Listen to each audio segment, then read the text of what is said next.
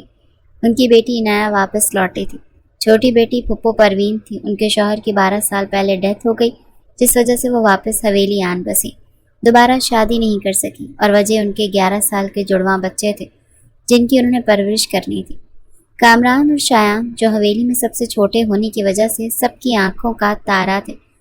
عنایہ کے دونوں ماموں نے بھی اس کے سر پر شفقت بھرا ہاتھ رکھا، کسی نے اس سے اس کے ددیال کا نہ پوچھا، اور عنایہ اس پہ ہی مطمئن ہو گئی۔ اسی لیے بیجا کے ساتھ والا کمرہ سیٹ کروا دیا گیا۔ رات کو بستر پر لیٹی تو ایک ایک کر کے ماضی کی ساری یادیں تازہ ہونے لگی۔ آنکھیں نیچے وہ اب آنسو بہاتی تکیا بھگونے لگی کہ دروازے پر ہلکی سی دستک پر وہ اٹھ گئی۔ آگے بڑھ کر دروازہ کھولا تو 3 افلاطون اس کے کمرے میں داخل ہوئے، گلے رانا، کامی اور شانی۔ ہم اندر آ جائیں؟ خیر ہم تو آ ہی گئے ہیں، تم سے اکیلے میں ملنے کا اشتیاق تھا اسی لیے یہاں آ گئے۔ تم سو تو نہیں رہی تھی؟ گلے نے اسے سر سے پیر تک جانچتی نظروں سے دیکھا۔ نہیں، آپ بیٹھیں۔ عنایہ نے مسکرا کر اسے صوفے کی طرف اشارہ کرتے کہا، یار یہ آپ والا تکلف ہمارے ساتھ مت کرو، ہم کھلے بندے ہیں، سیدھے سادے۔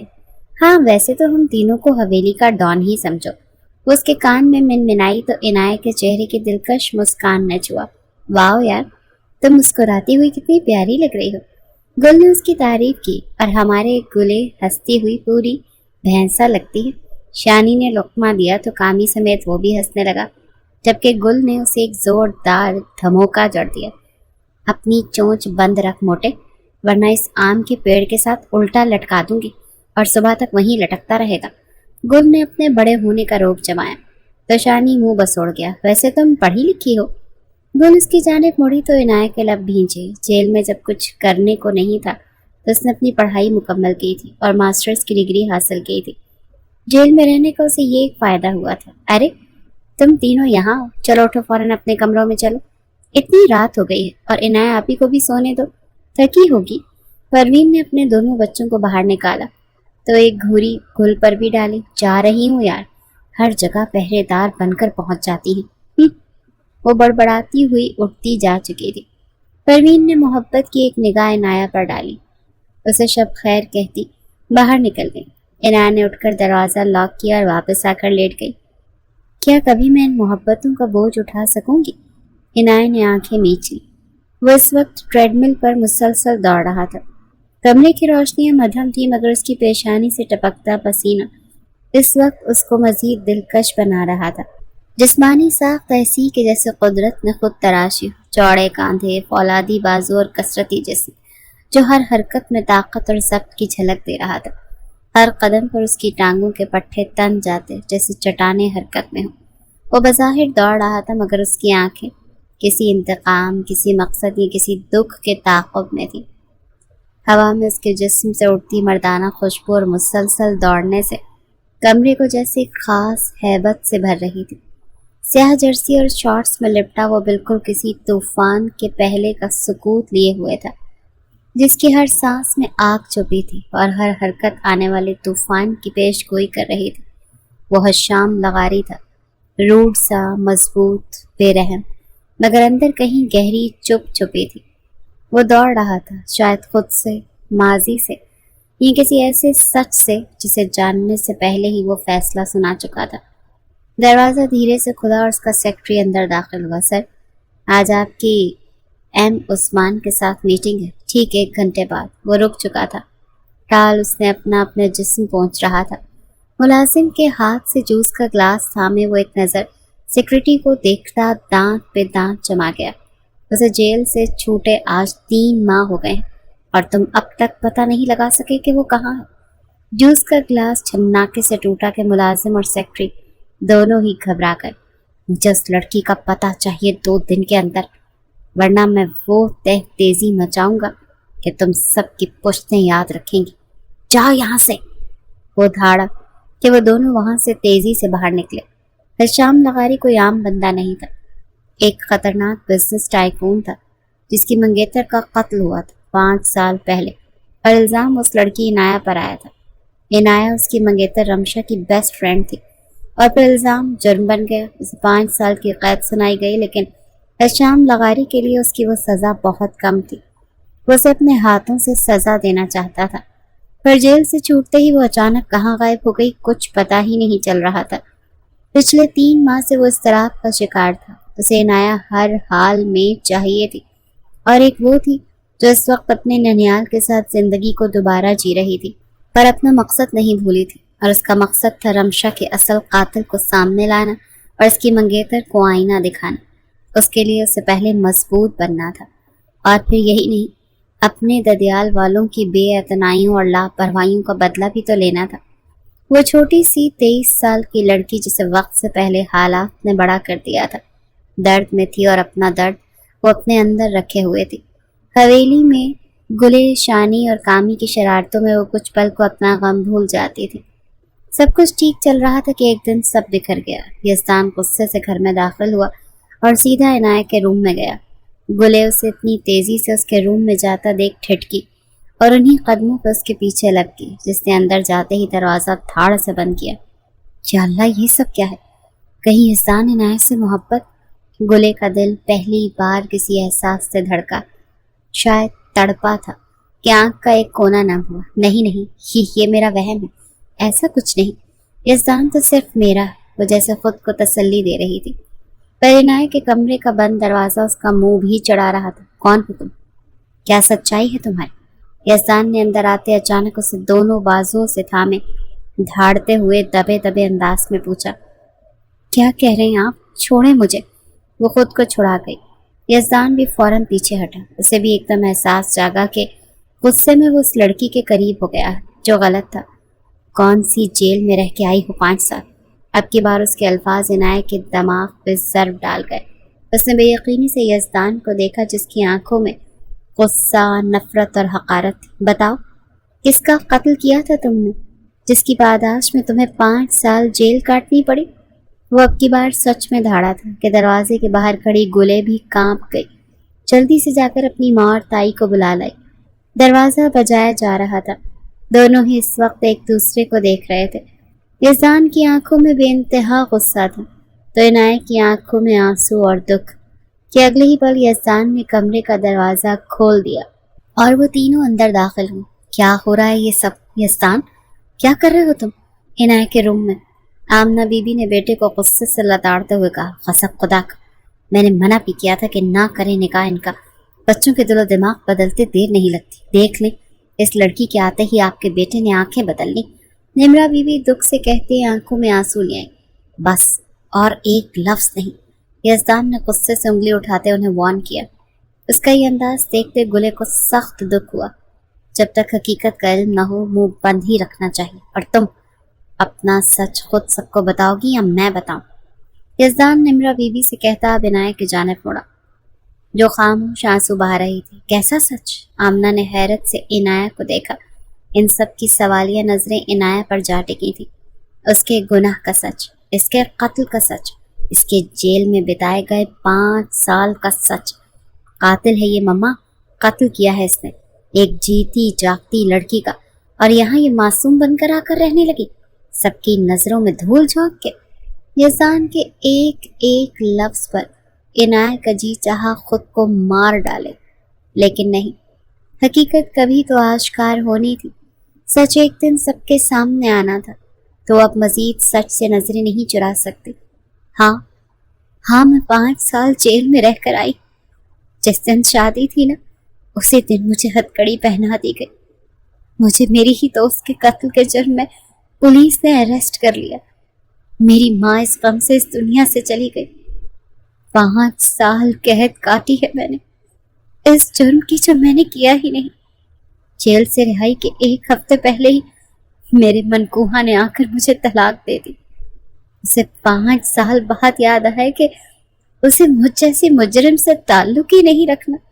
ہاں، میں نے آپ سب سے جھوٹ بولا کہ میں ہاسٹل میں تھی، جبکہ میں تو